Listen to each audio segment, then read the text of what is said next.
Hi guys, today I have a Kenmore direct drive washer and I've got a Whirlpool Amana dryer I'll be pairing up with this. And right now we've got the washer hooked up, running the load, pretty heavy towel load. I've got it set to normal on the regular setting. Over here we've got a soil level setting set to regular, warm on the water temperature. Softener added means that this one's going to use more water on the rinse cycle, full submersion. And then we're just doing one rinse on it. So tons of different options for your settings here. It's filling up with water right now, and it actually sprays from these 3 points down to get an even saturation on all the clothes. You've got the 2-part agitator, this agitator here. You know these 2 parts are working correctly when you can spin it freely in one direction clockwise and then not back counterclockwise, and then you get this motion, sound, and movement on this style. If you just heard a humming noise and this could spin freely in both directions, then this is not working correctly and your clothes are not getting washed properly. A little tip there for you, but this one's in perfect shape here, good to go. Everything's nice and clean. We've got those towels loaded up there. So what I'm gonna do, allow this to fill all the way up, come back, show you that it's full of water, full submersion, that it's agitating correctly, drains the water out like it's supposed to, and then finally has a nice, fast, smooth final spin cycle. Then we'll move the clothes out and over to the dryer, and I'll show you that the dryer is working perfectly.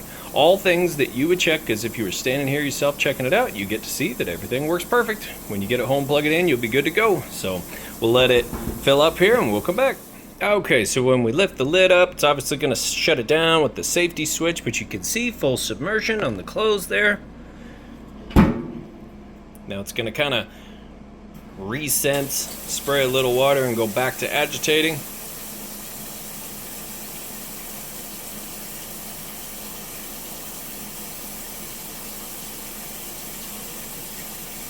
You'll be able to hear the agitator kick.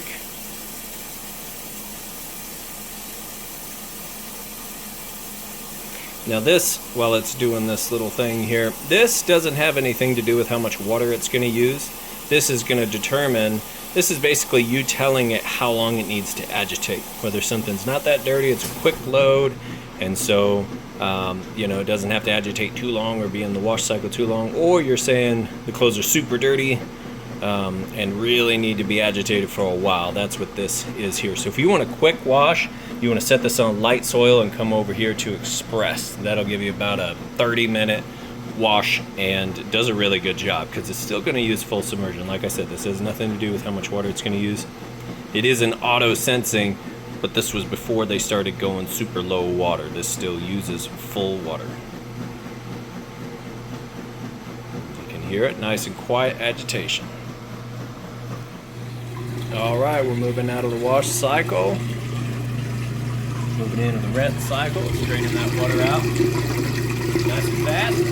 So it's going to spin to extract the used up water, fill all the way back up since we have this softener added. And I guess otherwise it would do like a spray rinse, probably a couple of times.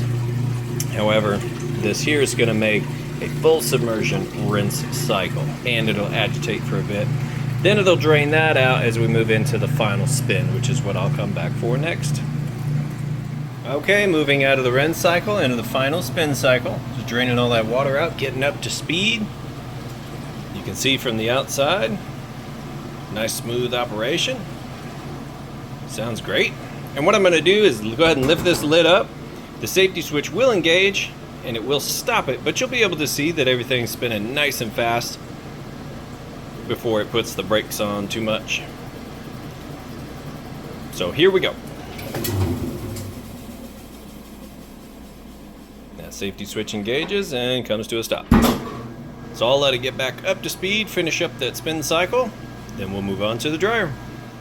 Okay, we've got the washer finished up. All the clothes are pulled out, it's nice and clean, good to go. And we come over here to the Whirlpool Amana electric dryer. We've got it set to time dry low heat. Actually, we need to set that over here to time dry high heat. And you have several different settings here. You've got an automatic high heat, you've got a time dry low heat, and the air dry, which is no heat. So 3-4 different options here you can set it to. push to start. You've got your lint trap right here. You want to make sure that's clean and cleared out before each and every load, so you've got good airflow there. And last but not least, I'm going to show you that it is in fact heating like it's supposed to. So it's about 74 degrees on top of the dryer. Yeah, it's about 72 degrees on the concrete floor. So we'll go ahead and open this up. See, everything's tumbling. Now right there inside the heating element tube, it's very hot coming out of that tube. It's going to heat the inside of the dryer up. Hot air mixes with the clothes, gets them dry, and exits right there where the lint trap would catch any additional lint, and it goes out the back of your dryer. So that's kind of how the airflow works on this one. Just about any size load that you can fit into the washer, you'll be able to fit here in the dryer. And it's good to go. So we'll let that finish up. If you have any questions at all, feel free to reach out. And I do appreciate you taking the time to watch my video. Thanks, you guys have a great day.